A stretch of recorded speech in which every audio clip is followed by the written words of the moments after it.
Soliloquio. Cuando el aceite comenzó a burbujear, arrojé las patatas con cuidado. Me alejé para no salpicarme si saltaba alguna gota y sonreí. He aprendido, dije. Solo has tenido que quemarte 3 o 4 veces, replicó ella, mordaz. Puse a calentar una cazuela y saqué el Roquefort del frigorífico.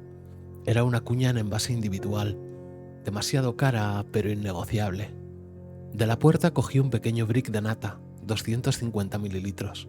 Abrí la nata con las tijeras y esperé sin saber muy bien qué decir, por lo que retomé una conversación habitual. Me habría gustado tener unas cervezas. Sí, cocinar mientras charlamos y bebemos unas cervezas. Pero no te esperaba. No pasa nada, respondió ella. Debería haberlas traído yo, que tú ya estás haciendo la comida. Ya, bueno, pero ¿quién no tiene unas cervezas? Debería tener un pack ahí en el frigorífico. Lo que pasa es que no suele venir nadie y no me gusta beber solo. La próxima vez habrá cerveza. La próxima vez te aviso antes de venir y traigo yo la bebida. Hecho, confirmé. La cazuela ya estaba caliente. Eché la nata líquida y removí un poco antes de ponerme a dar la vuelta a las patatas de la sartén. En realidad, no las di la vuelta. Nunca las doy exactamente la vuelta. Más bien las muevo de un lado a otro. Intento que salten, que se den la vuelta solas. Cuando la nata estuvo un poco caliente, introduje el queso para que se deshiciera en ella y removí la mezcla sin descanso. Mira cómo huele, dije, y ella se acercó, puso la nariz sobre la cazuela y al girarse para sonreírme su melena me rozó el brazo.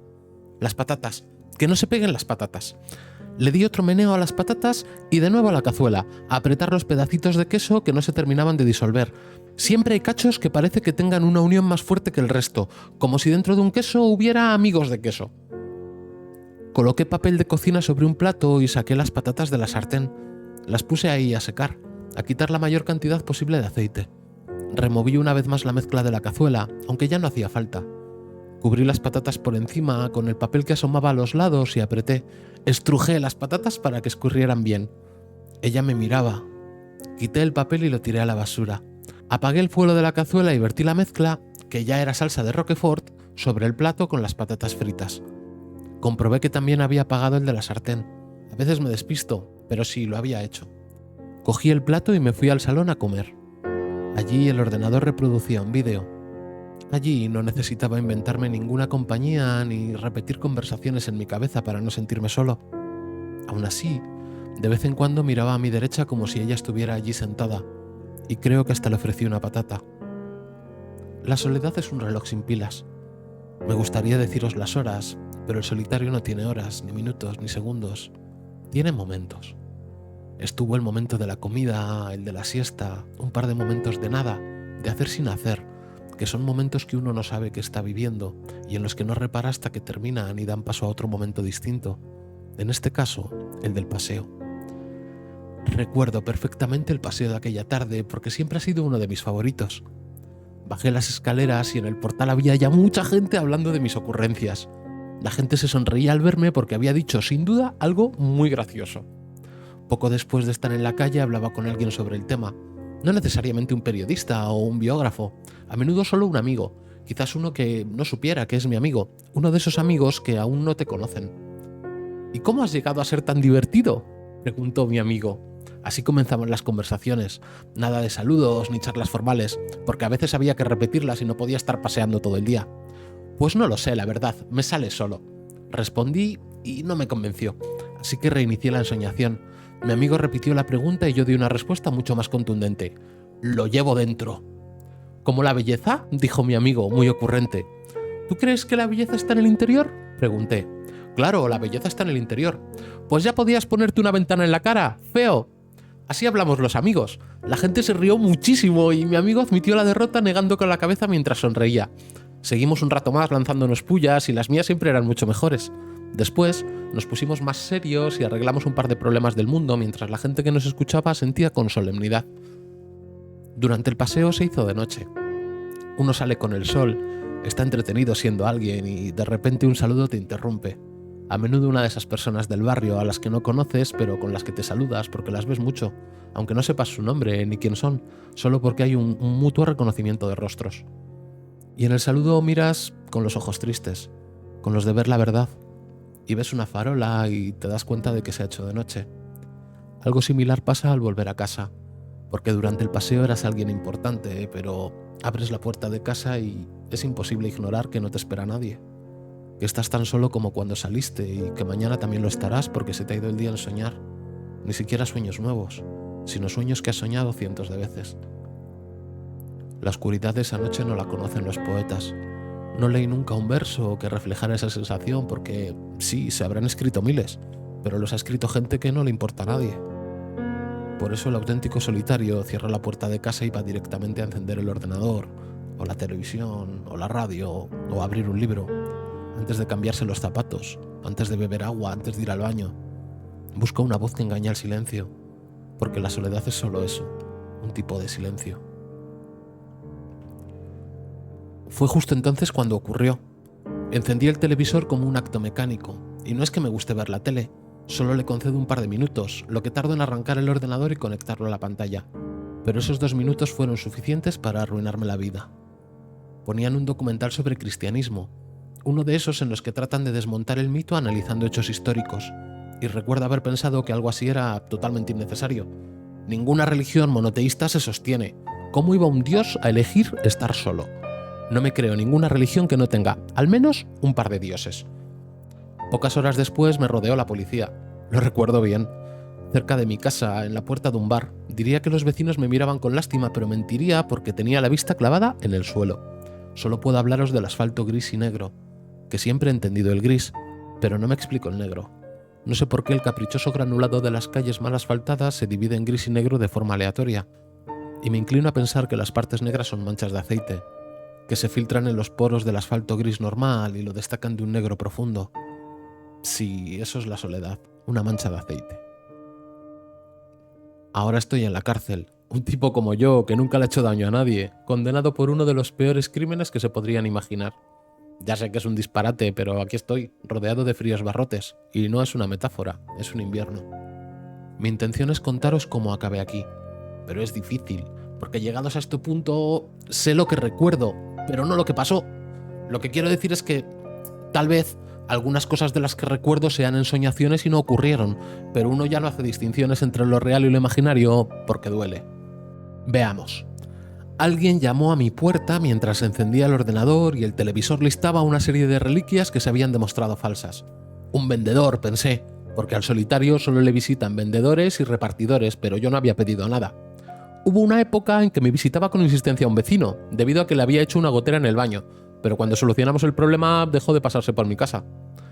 Abrí dispuesto a comprar, la verdad. Estaba de buen humor y me apetecía que alguien, tal vez una mujer, ojalá una mujer, me preguntara mi nombre sonriendo, para anotarlo en su formulario de venta y despedirse contenta, nada menos, alejarse feliz tras pasar unos minutos con una sombra como yo. Pero era un hombre y no vendía nada. Dijo que venía a hablar sobre Dios, y yo supuse que me lo estaba imaginando, que mi mente preparaba el escenario para un encuentro original y lo abracé con gusto. No quisiera confundiros, ¿vale? No es que sufra de alucinaciones, más bien es un talento, mi único talento, y es que he perfeccionado tanto mis ensoñaciones que son indistinguibles de la realidad. El hombre aceptó la invitación con la alegría de quien prevé un rechazo, y le acompañé al salón. Justo estaba viendo un documental sobre el tema, comencé como de forma casual. Ante mi sorpresa, el tipo ignoró mi comentario, abrió un folleto y empezó a recitarme su perorata, apoyando algunos de sus argumentos en los párrafos impresos sobre aquel papel mustio de escaso gramaje, como si una mentira hablada pudiera confirmarse con una mentira impresa. Reconozco que, por primera vez, me sentí cohibido en mi propia ensoñación, y reconozco también que esto es una gran mentira. No era la primera vez, aunque me duele admitirlo. El solitario no es distinto al resto de personas. Tiene días mejores y peores.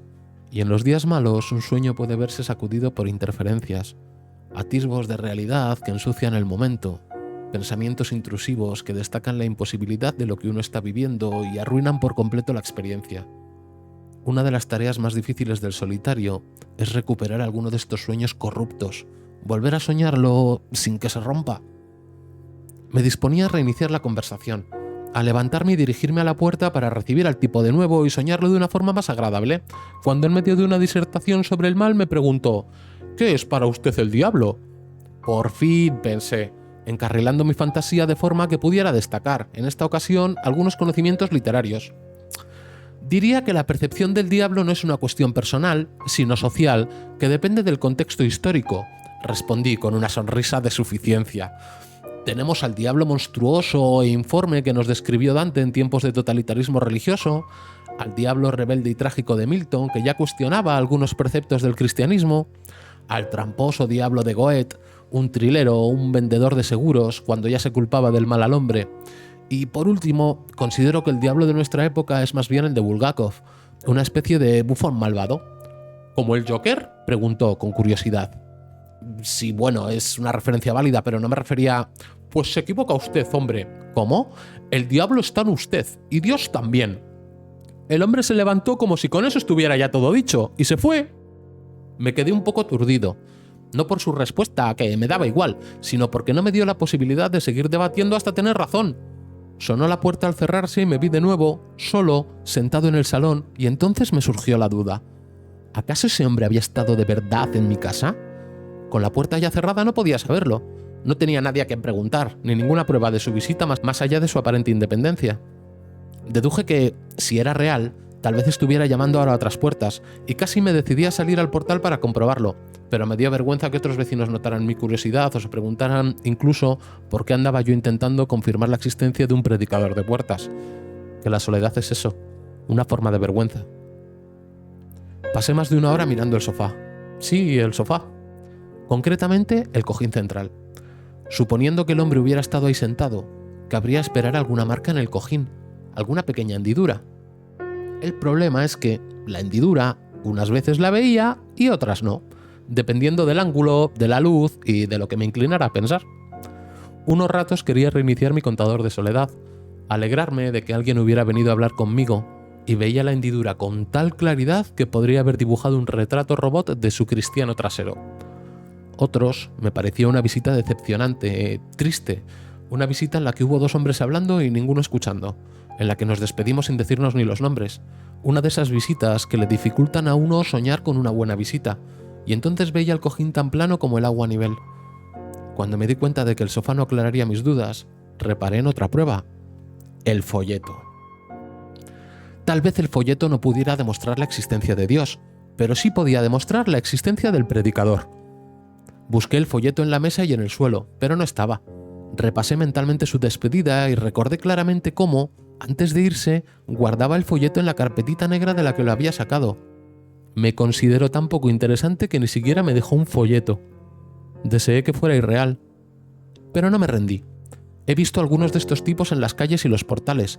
Los he visto repartiendo folletos que los viandantes tiran a la papelera más cercana y dejando sus folletos en los buzones. Ya había pasado tiempo suficiente desde la visita, aunque fuera real. Ningún vecino creería que iba en su búsqueda.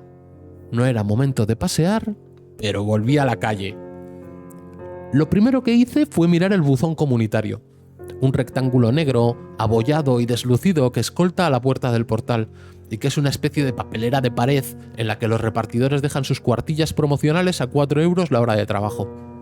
Había algunos catálogos de supermercado y ningún dios. Caminé por la acera prestando especial atención a los bordes, en busca de algún papel arrugado que destacara en el suelo, pero vivo en un barrio muy cívico. Recordé una vez que uno de esos hombres de fe callejera se dirigió a mí. En realidad eran dos, lo cual me intimidó un poco porque, aunque solitario, estoy más o menos acostumbrado a hablar con las personas reales de una en una, principalmente cuando me atienden en algún comercio. Pero dos es una barbaridad, es casi el doble, y los dos me miraban y esperaban algo de mí. Me sonrieron a la vez y no sabía a cuál mirar. Me dieron un papelito y lo recogí dando las gracias. Seguramente puse alguna cara rara, como intentando devolver la sonrisa. Les dije que lo leería con interés y me dije que había solventado el encuentro con mucha clase. Eso es la soledad, precisamente. Las mentiras que nos contamos y las mentiras que les contamos a los demás. Me alejé leyendo el papelito. No recuerdo qué ponía, tampoco me importaba. Solo lo hice por cortesía. Llevé el papelito en la mano hasta que estuve lo suficientemente alejado de ellos como para estar seguro de que no me verían tirarlo a una papelera. Apoyado en este recuerdo, empecé a recorrer el barrio en busca de lejanas papeleras en las que, tal vez, alguien hubiera tirado el folleto ocultándose de mi predicador. Me acompañó en el recorrido una vieja amiga. «Es muy irónico que tengas que buscar tu salvación en una papelera», dijo divertida. «¿Por qué?», pregunté, sabiendo la respuesta. «Porque tú no reciclas». Siempre me echaba la bronca por cosas como esta. Es mi decisión. Pero estudiaste medio ambiente. Precisamente por eso. Sé cómo funciona una fábrica de reciclaje. Sé que tienen máquinas para separar los residuos y además personas que trabajan en las líneas separándolos. Cuando las fábricas de reciclaje sean servicios públicos, reciclaré. Mientras sean empresas privadas, no voy a reciclar en mi casa solo para ahorrarles puestos de trabajo. Repetí la conversación unas cuantas veces, porque no paraba de pensar en papeleras, pero ella me sacó del bucle. ¿Te imaginas que buscando a tu predicador encontramos, en cualquiera de estas papeleras, un tesoro, un secreto o algo horrible, un dedo humano del pie? Habría que ser un psicópata para tirar aquí un dedo del pie, dije. Esos son residuos orgánicos. ¡Mira! Cambio de tema. Es un juego que teníamos entre ella y yo. Cuando yo me metía con ella, ella sonreía mirando hacia otro lado para que no la viera y cambiaba de tema. Seguí su mirada y en la papelera vi un peluche. Una tortuguita, casi nueva. Ya sé lo que estáis pensando. Creéis que ni mi amiga ni el peluche existían en realidad. Pero ella era tan real como lo puede ser un sentimiento. Y el peluche estaba en la papelera. Me imagino la escena. Una madre agobiada por el trabajo en el que no la valoran, en el que la explotan, por la pareja, por ese para siempre que se transformó en un para, por favor, por la familia que la obliga a sonreír, por los amigos que solo están cuando no los necesita, y a su lado un niño, con esa alegría de niño, con esa inocencia de niño, con esa pureza de niño, jugando con su tortuguita. Se le cae la tortuga y la madre se enfada. Ten más cuidado. Se le vuelve a caer. Tienes que aprender a cuidar las cosas, que cuestan dinero. Y la tortuga en el suelo otra vez. El niño la ha cogido muy rápido. Cree que la madre no le ha visto, pero sí le ha visto. No te lo repito más veces. Y el niño, con tanto cuidado como puede tener un niño, sigue jugando y se le cae al suelo de nuevo. Y esta vez la recoge la madre, que está muy enfadada, y ve una papelera y tira allí la tortuguita. Se alejan, el niño llorando y la madre enfadada. Unas horas más tarde, cuando el niño ya no se acuerde, la madre se sentirá culpable. Tal vez siempre se sienta culpable. Estas cosas pasan. Yo lo sé, aunque no tenga hijos, pero ¿quién podría saberlo mejor que yo? Al fin y al cabo, la soledad no es más que eso, un peluche en la basura. Yo me quedé junto a la papelera, disimulando, y cuando comprobé que nadie miraba, agarré el peluche. Una vez rescatada de allí, nadie podría confundirme con un tipo raro que rebuscaba en la papelera, si acaso con un tipo raro que paseaba con una tortuga de peluche. La guardé en el bolsillo para ser solo un tipo raro porque sí. «Es como un cuento», dijo mi amiga. «Eso estaba pensando», contesté. «¡La tortuga Casiopea!», exclamamos a la vez, y seguí hablando yo. Debería mirar en su caparazón. Tal vez tenga algo escrito, no para conducirme al maestro ahora, sino para llevarme hasta el predicador. No sé si vosotros soñáis tan fuerte. Puede que no entendáis del todo esto, pero a mí me temblaba la mano al sacar la tortuga del bolsillo. Imaginad que vivís en un lugar de mentira, un lugar mejor, pero solo podéis estar allí a ratos porque tenéis una gomita atada a la cintura y, cuando os alejáis mucho, tira de vosotros y os trae de vuelta a este otro lugar horrible, que encima es de verdad, y por ello más horrible. Y de pronto encontráis entre la ridícula realidad un elemento de ensueño, una prueba de que el lugar de mentira no está tan lejos. Así veía yo la tortuguita. Si de repente en su caparazón encontraba escrito un nombre, una dirección o algunas indicaciones, entonces podría, no sé, entremezclarlo todo, soñar realidades, realizar sueños. Miré el caparazón casi de reojo, lleno de miedo, y no vi nada. Lo miré directamente y no vi nada. Analicé el peluche entero, le di tantas vueltas como pude y no vi nada.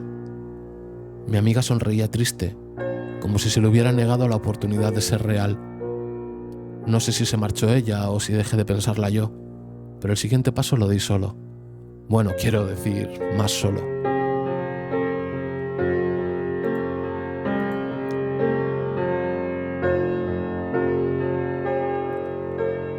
Así estaban las cosas.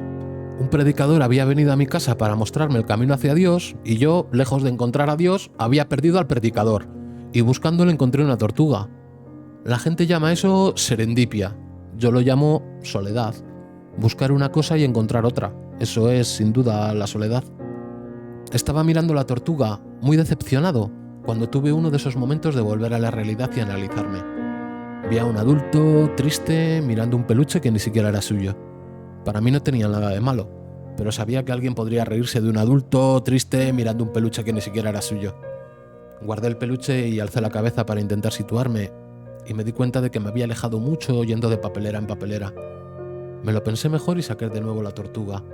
La dejé en un escalón, en la entrada al portal más próximo, por si el niño pudiera recuperarla. De vuelta a casa me paró un desconocido. «¡Oiga!», dijo, jadeante, «¿ha dejado usted una tortuga en un portal unas calles más allá?». «Sí», respondí, inquieto. «He venido corriendo a darle las gracias. Era la tortuga de mi hijo. Se le cayó por la ventana esta mañana. La estuvimos buscando y no la encontrábamos. ¿Dónde estaba?». «La vi por casualidad en la papelera al tirar un folleto que me dio un predicador». Mentí. «¿En la papelera? Cayó de la ventana directa a la papelera. No se nos ocurrió buscar ahí. Muchísimas gracias». El hombre se despidió muy agradecido. Volvió a casa también corriendo, no sé por qué, pero otra vez corrió, y con sonrisa de anécdota le contó a su hijo lo que había pasado. Rieron mucho porque el pequeño, sin querer, había encestado la tortuga en la papelera. Esto marcó al chaval, que un par de años después en el colegio se apuntó a baloncesto. No era el más alto, pero sí el que anotaba desde más lejos. Algunas noches bajaba al parque a entrenar y se llevaba el balón y la tortuga. Cuando no entraba el balón, tiraba la tortuga y se reía y recuperaba las fuerzas para seguir entrenando. Cuando era un jugador normal, entrenó para ser bueno. Cuando consiguió ser bueno, entrenó para ser mejor. Y cuando fue mejor, siguió entrenando hasta ser único. A los 17 años ya jugaba en el equipo de la ciudad. A los 20 debutó en la selección nacional. A los 24 se fue a la NBA y a los 27 consiguió ganar en el mismo año el anillo de la NBA y el Mundial de Selecciones. Ganó muchísimo dinero. Era un buen chico y destinó gran parte de su fortuna a llevar juguetes a los niños. Tantísimo le impactó que yo dejara allí aquella tortuga. Estaba ya en mi barrio, a punto de enfilar mi calle, cuando me di de bruces con el predicador. El tipo, bajito, calvo y con cara de buena persona, salía de un portal y llevaba una carpeta negra. ¿Acaso una carpeta negra es suficiente para ser mi predicador? Entiendo que sería más práctico fijarse en la cara, pero es que no le presté mucha atención cuando estuvo en mi casa, si es que estuvo. A estas alturas, el hombre que tenía frente a mí se me parecía tanto al predicador como al niño del baloncesto o a la propia tortuga. Pero la carpeta era un elemento fiable. No necesitaba más que echar un vistazo dentro y si estaba llena de folletitos sobre Dios, misterio resuelto. Dejé que pasara a mi lado. Esperé unos segundos, me di la vuelta y empecé a seguirlo. Era mayor, pero caminaba a buen ritmo. No era una de estas personas que pasean con la mirada al frente o contando baldosas. Él iba moviendo la cabeza, reaccionando a estímulos. Juraría que miraba las papeleras al pasar junto a ellas, como buscando algún folleto que hubiera repartido previamente, y a veces alzaba la cabeza y miraba al cielo, tal vez informando a su jefe. Yo miraba sobre todo la carpeta, que se movía adelante y atrás en el tic-tac de su brazo. Esperaba que se le arrugara una solapa, que se desprendiera una cuerda, que por azar pudiera ver su contenido. No sucedió nada de esto, pero pasó algo mejor. Entró a un bar. Yo entré con él. Pidió café en la barra y yo un botellín de agua, digamos, 1,5 metros. Estuvo un rato hojeando el periódico y yo no miraba otra cosa que la carpeta que había dejado sobre la barra a su lado. Puede que hubiera sido más fácil saludarle, comentar algo sobre nuestro encuentro anterior y, si no sabía de qué le hablaba, disculparme, o simplemente buscar que nuestras miradas se cruzaran y ver si había reconocimiento en sus ojos. No hice nada de eso, por miedo. Cuando él alzaba la mirada, yo escondía el rostro. Esos métodos válidos para otros, a mí me habrían supuesto una duda eterna. Y si no me reconocía o no recordaba nuestro encuentro, podría ser un desmemoriado o un loco. Y en caso de reconocerme, podría estar siguiéndome la corriente, pensando que el loco era yo. No me confirmaba nada. Me iría a casa pensando que tenía una respuesta y a las pocas horas estaría sumido en un dilema irresoluble. Pero la carpeta sí era algo en lo que podía confiar. El hombre, de forma muy oportuna, fue al baño y dejó la carpeta sobre la mesa. Me acerqué con disimulo hasta ella. El camarero me miró con extrañeza, pensando que yo estaba aprovechando la ocasión para robarle el periódico al pobre hombre. Me sentí cohibido, pero no desistí. El camarero se hizo el loco para no perder un cliente, miró a propósito hacia otro lado, y yo pude poner mis manos sobre la carpeta. Retiré una de las gomas, y cuando iba a quitar la segunda, me interrumpió una voz. «Oiga usted, ¿qué hace con mi carpeta?». De lo que pasó después, solo recuerdo la vergüenza.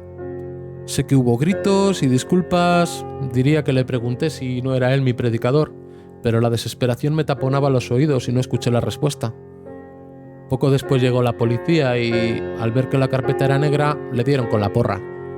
A mí me detuvieron por robo de carpeta en grado de tentativa.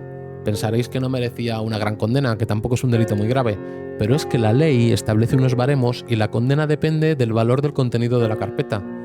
Y cuando le preguntaron al hombre qué llevaba en ella, respondió: adiós. O puede que solo se estuviera despidiendo. Yo qué sé. La soledad no es más que eso.